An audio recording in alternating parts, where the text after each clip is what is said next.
I still see black men being shot, black bodies lying in the street. I still smell smoke and see fire. I still see black businesses being burned.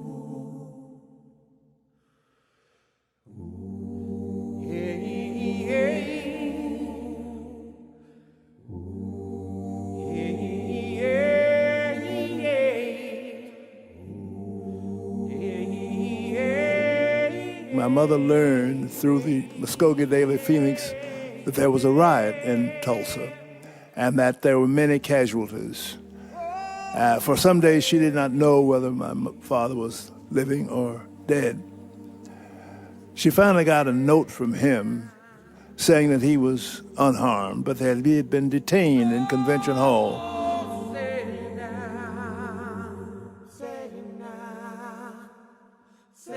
The damage that was done was not only the material things, a house destroyed, the entire neighborhood destroyed, the businesses destroyed, all the services destroyed, our school bombed on the day that we should have been getting our report cards.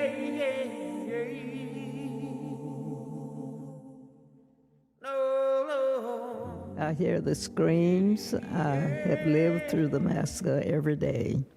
Our country may forget this history, but I cannot.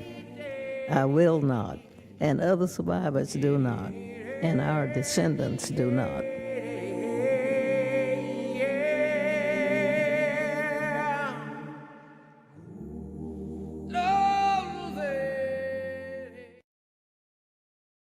Good afternoon, and welcome to Washington Post Live. I'm Tracy Jan, race and economics reporter at the Washington Post.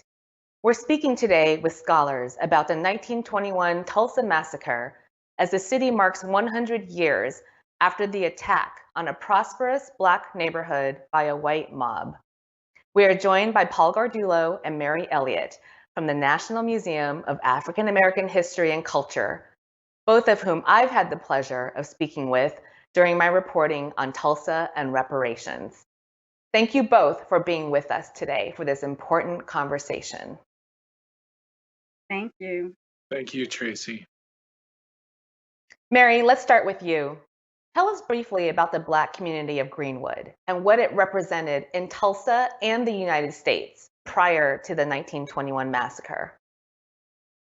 The Black community in Greenwood represents the fulfillment of dreams of African Americans who looked at Indian territory during the period of the land rush to see opportunity as a frontier for freedom.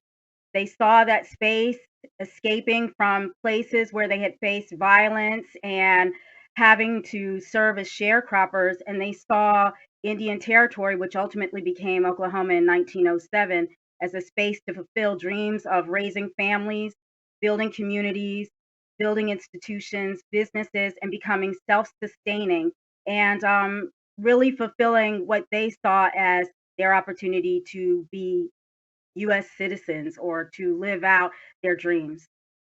A frontier for opportunity. Mary, you have a personal connection to Tulsa. Your uncle TJ was a prominent businessman who knew Booker T. Washington well. He owned a clothing store that newspapers described as being outfitted with marble floors and chandeliers. Can you tell us a little bit more about him and the family business? Thank you. Well, my uncle TJ, also known as Tolly Julius Elliott, was a pioneer in the Indian Territory for African Americans establishing businesses. He was on the executive committee of the National Negro Business League, and he was the head of the Oklahoma State Negro Business League. So he knew all of the businessmen and women in the state, African American businessmen and women. He had 8 siblings, the majority of which all had their own businesses as well.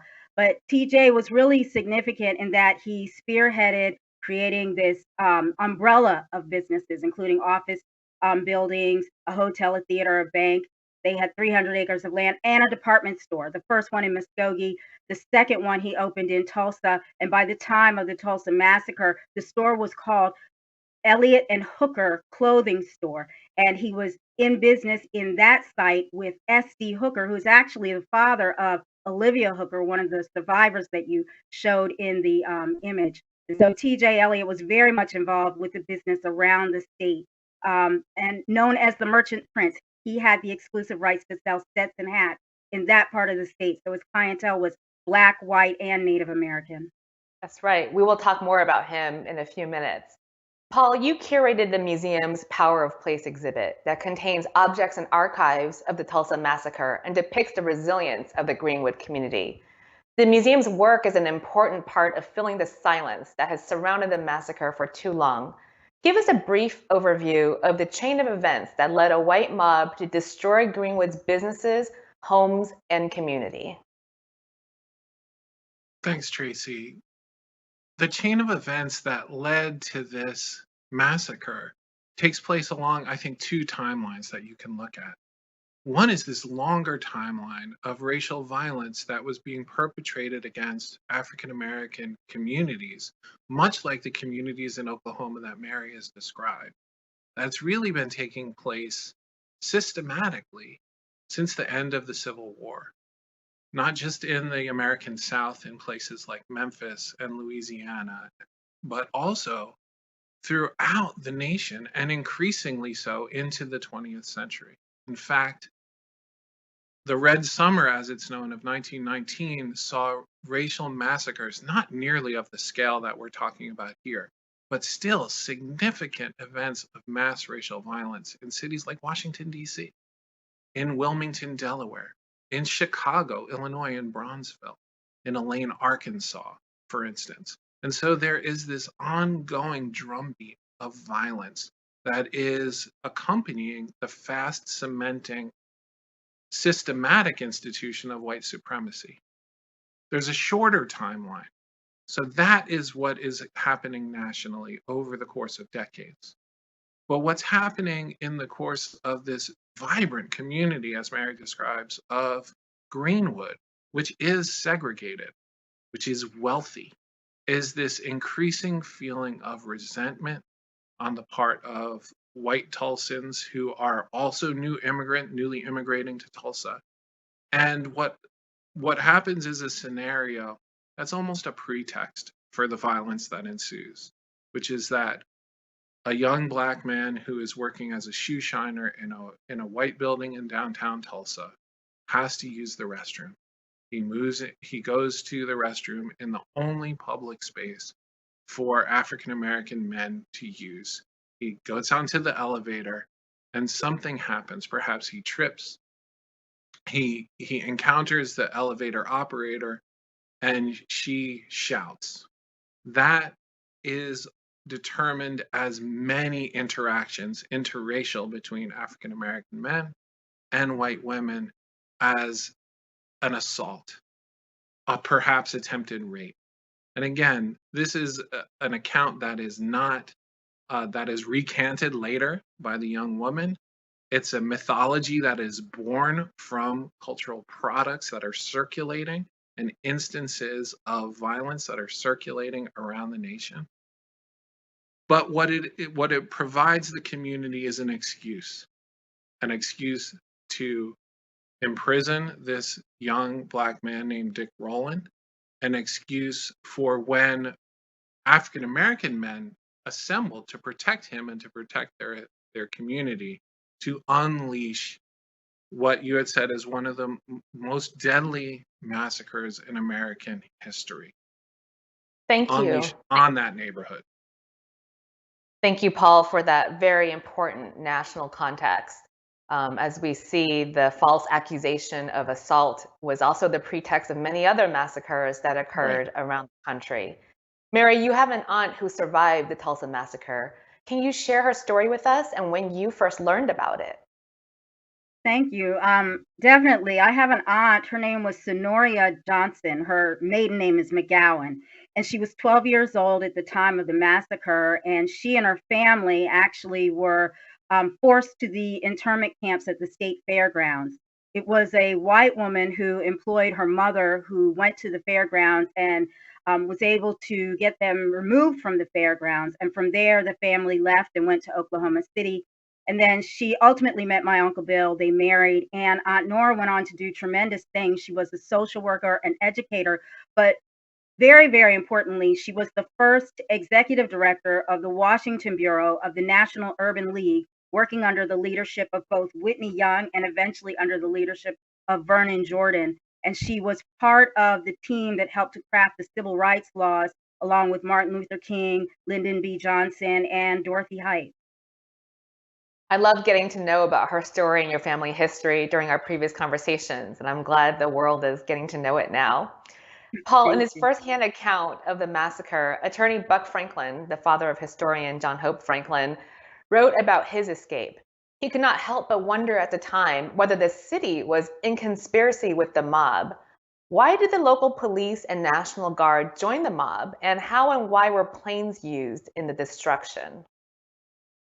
Yeah, what you have experienced across these 2 days, and frankly, for the ensuing period, is a pretext for the occupation, the destruction, and the devastation of this Black community.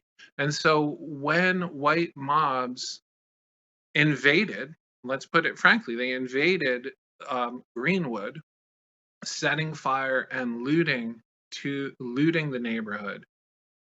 The city officially deputized members of that mob en masse to quote unquote quell any riotous activity by African Americans who were in fact protecting their homes, their hearts, their families.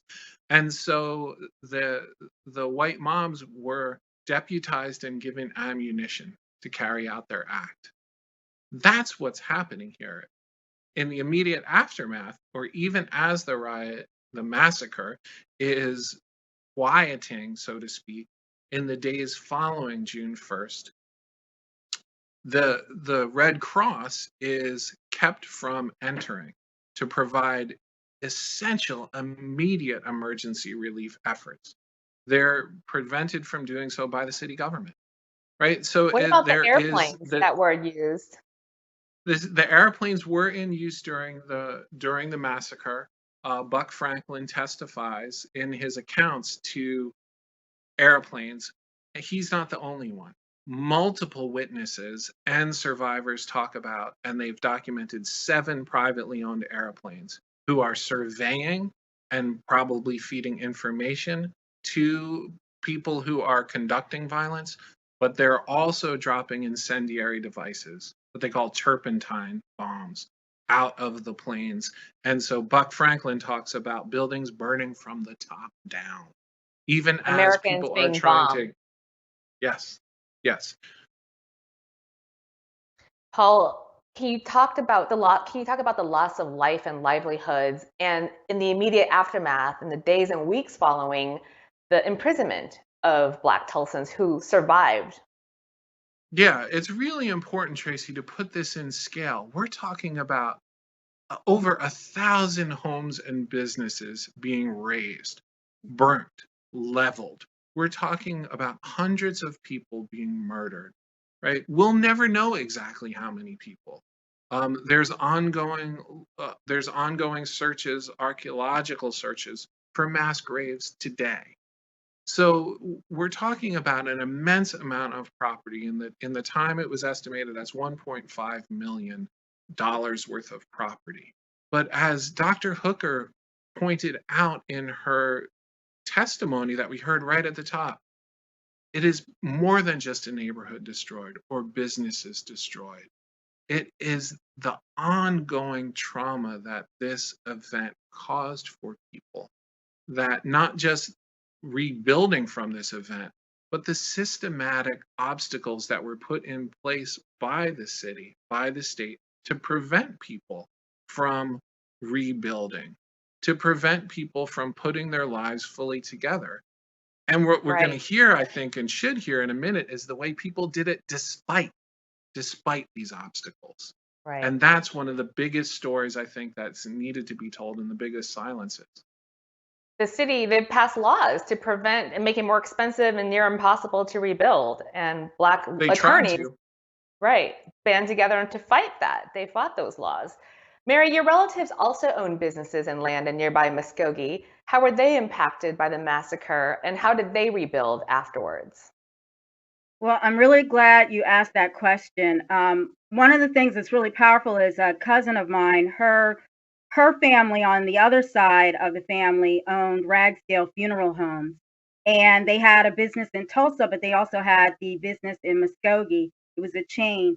And one of the things that happened, to Paul's point about the countless number of people who were killed, is that there were bodies that floated down the Arkansas River, and local residents ran to her great grandfather and said, you have to come to the river because we have to get these bodies out of the river.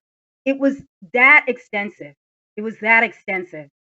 And how they rebuilt was, you have to keep in mind there's this network. So when I talk about the National Negro Business League, it's because there are these Black networks that were a source for survival, whether it was a social network, whether it was a civic network or a business network. In this case, it's the National Negro Business League. And so all these men and women pulling together their resources to help rebuild.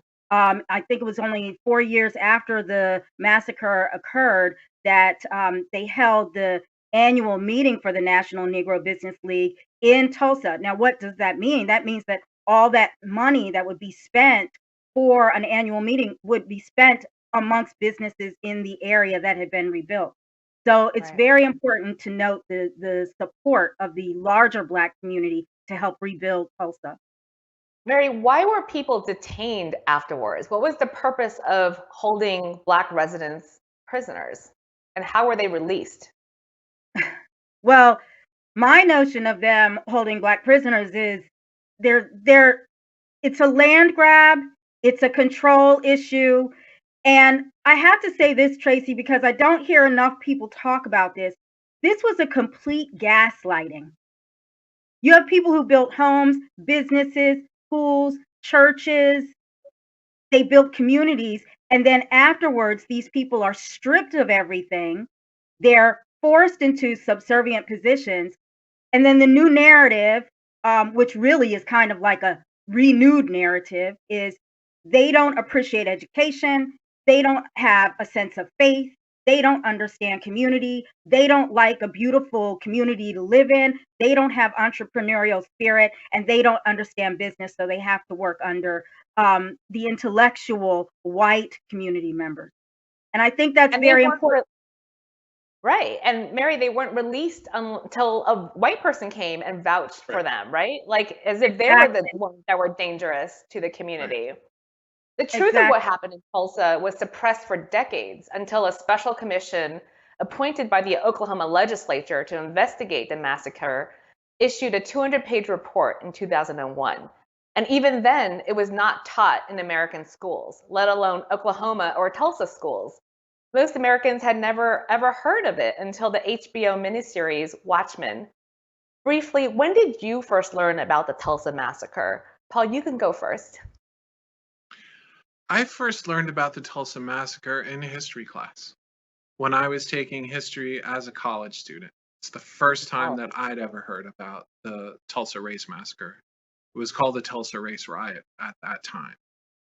But when I came to work for the museum, as we began to talk about the stories that we needed to tell, John Hope Franklin, who is himself an Oklahoman, a Tulsan, the preeminent American historian, who's the son of Buck Colbert Franklin, sat me down and talked to me about the importance of telling this story in our museum through the use of artifacts when we could find them, and the immense need of not just putting this story in the public's hands in terms of school curriculum, but the way in which these other incredibly valuable learning spaces, museums, educational spaces, where people of all backgrounds can come together, needed to learn this story. And that's really where my true education began, meeting thank you, people like my Paul. colleague Mary as well. Mary, when did you first hear about this? Well, we had family reunions every 2 years, and we talked about the strength of the family in Oklahoma and Indian Territory. But we didn't talk about the Tulsa Massacre. And it wasn't until, I would say, I think it was the 1980s or 90s when the story came forward about Rosewood.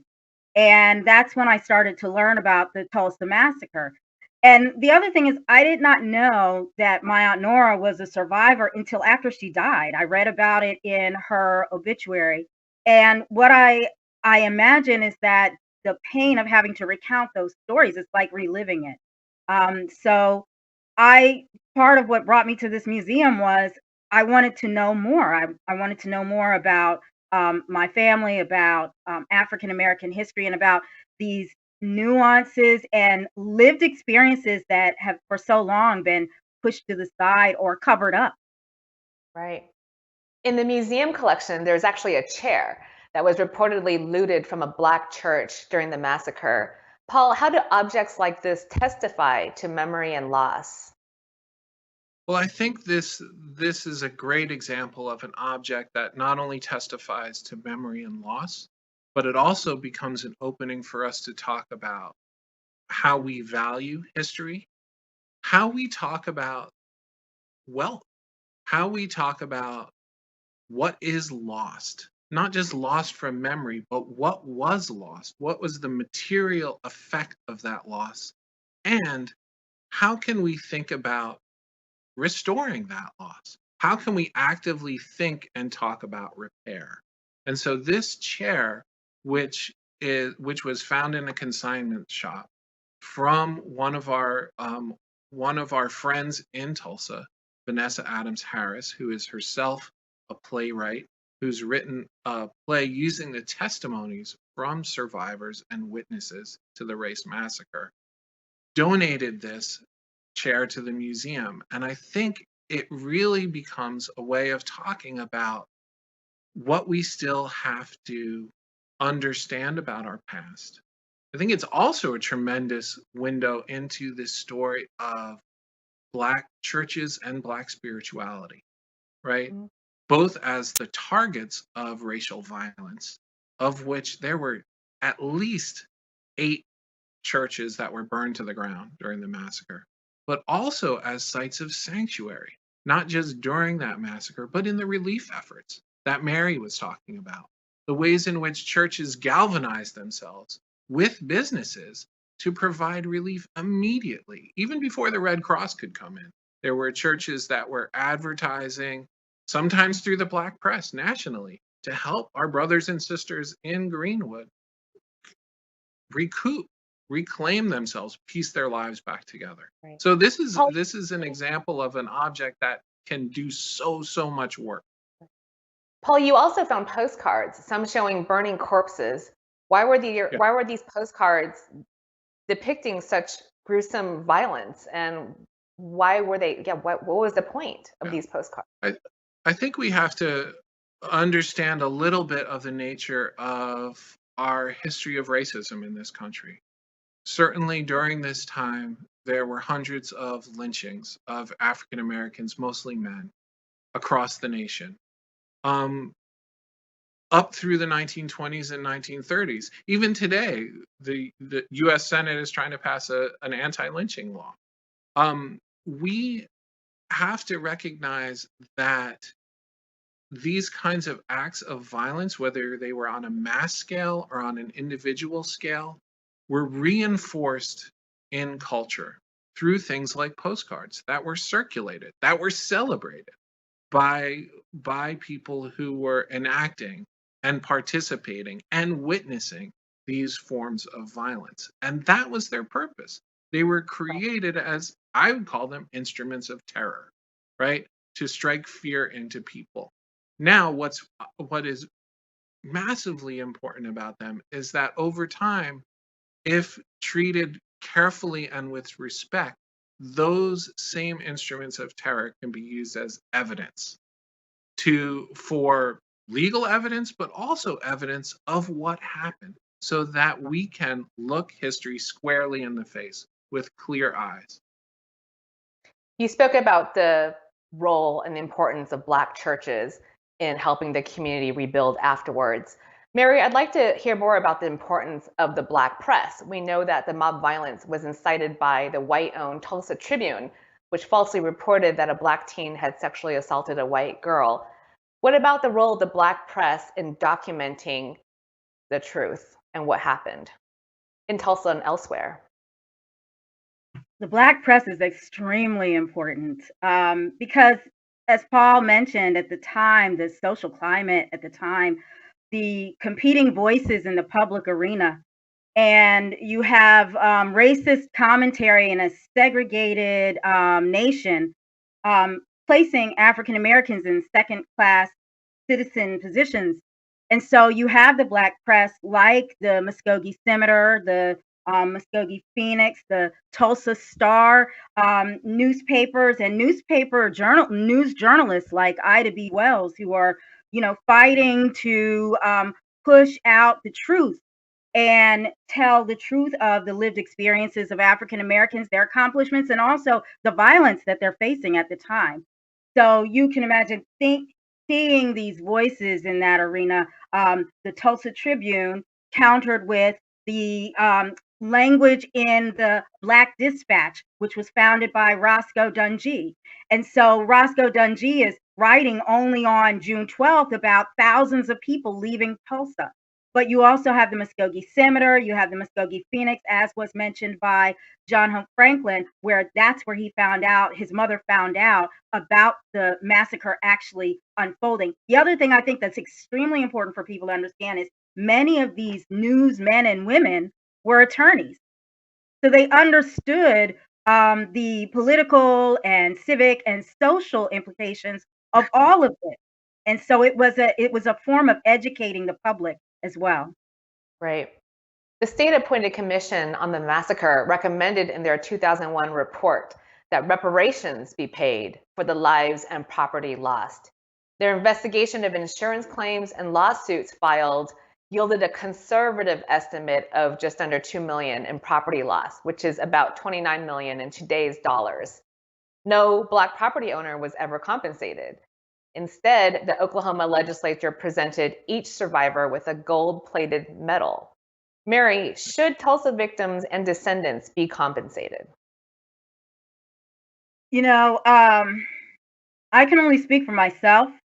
I think that the conversation about reparations is important because that's essentially what you're talking about.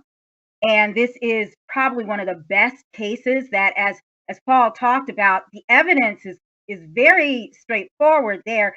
You see where people unapologetically documented the violence that they meted out, the destruction that they did to this community.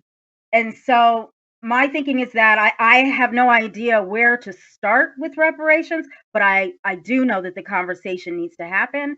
And I think that it's imperative that we recognize that people were never made whole. And that is a legal term, to be made whole again.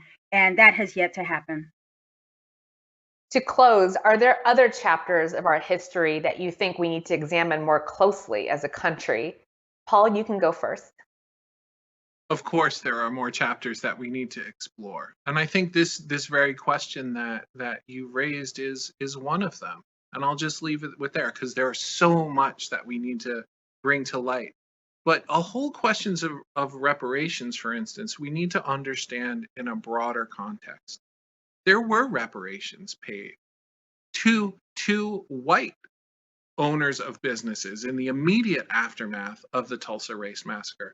Those who deputized members of the mob took ammunition from. Those people were quote unquote made whole in the legal terms. No one else has been made whole. So we need to understand that the conversations around repair is an unexplored topic, repair beyond just money. But the topic of reparations itself is one that we need to understand in a bigger, broader context, because reparations have been compensation and reparations have been made to former enslavers, right? That's These right. two people who were former business owners. And I think that if we're going to have a qualitative and important conversation about repair, we need to be thinking in these kinds of terms. And I'll leave it at that. So reparations have been made to white business owners whose property was lost, as well as white enslavers whose property was quote unquote freed, but not to Black people who were enslaved or Black people whose lives, whose property were lost. Mary, Right. are Those there are the other facts on the table. Mary, are there other points of history that you feel need to be unearthed for our country to have an honest reckoning with the state of our country? Yes, all of this is connected. None of this history can be viewed in a vacuum. And so I think particularly about law and how the law has shaped where we are in terms of looking at race and how it has impacted African Americans. And what's important is to look at the not just the law on its face, but the intention behind the law, reading the record of the debates when laws are coming into formation, and also look at the impact of the laws. And I think we need to do a better job of that because these things have long-term effects. So I think that's very important. And the other thing I would say is yesterday we looked at Memorial Day. And Memorial Day is a day to reflect on those who were in the military and died in war and veterans.